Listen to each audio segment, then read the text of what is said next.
Today, Joe Biden is hitting the road, heading to the state of Michigan to sell his Build Back Better agenda that his own party isn't even buying. So what do small business owners struggling from a crippling labor shortage actually need? Let's talk to the owner of Augie's Bar and Grill in Madison Heights, Michigan, Steve Howcroft. Steve, good morning to you. Good morning. How you doing? I'm doing okay. Let's say Joe Biden's motorcade just pulls over in front of Augie's later today. What would you tell him that he's getting wrong? You know, I think the biggest thing is this RRF fund and the way Restaurant Revitalization Fund. The way the government kind of hand-selected businesses to get funding and then didn't for the rest. I mean, there was $28 billion in that fund, and there was $80 billion that was requested. So, you know, a lot of us just kind of got left out in the cold. So the government picked the winners and the losers, and apparently you weren't on the good list. No, not at all. We filled out all the appropriate paperwork. We had everything done. We were at the top of the line, and then we got a number and told what we were going to get, and then the wool just kind of got pulled out from underneath us, and now we're stuck with absolutely nothing. And then some of our competitors got millions of dollars. That is now going to put me in a situation where if I don't have that funding, I'm not able to, you know, do renovations. I'm not able to pay better wages, and then my competitor down the street might be able to pay 2-3 times more than I am because of that funding. I was talking to my friend Lee Lipton down in Palm Beach County. He runs a couple of restaurants there, and he said that he's got to pay people double what he paid a couple of years ago just to get people in the door. And often somebody will sign up for a job, they might work one day, but most of them quit after a week.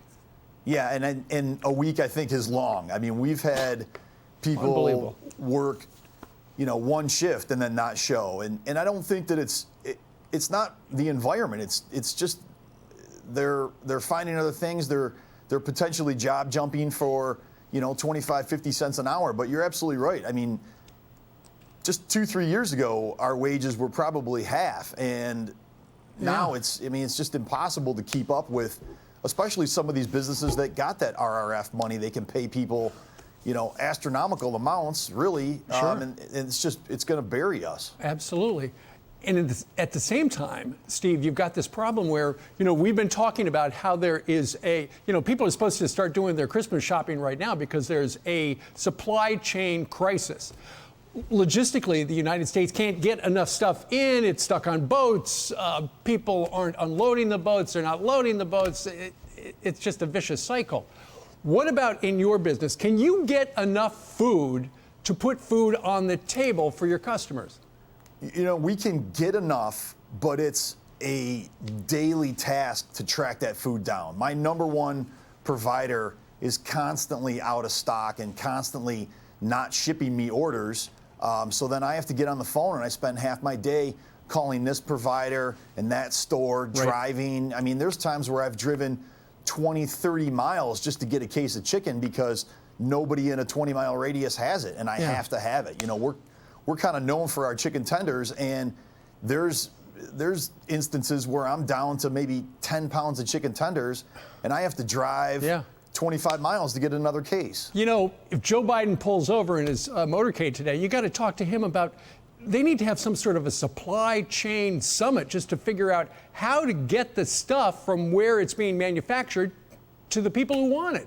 Yeah, the manufacturing aspect and the supply aspect is the worst it's ever been. I've been in the business for 30 years, and I've never once had to worry if I was going to get cheddar cheese the next day or chicken. Or I mean, it's really bad right now. Well, if you're in the neighborhood, do you have a website at Augie's? Yeah, it's augiesbar.com. All right.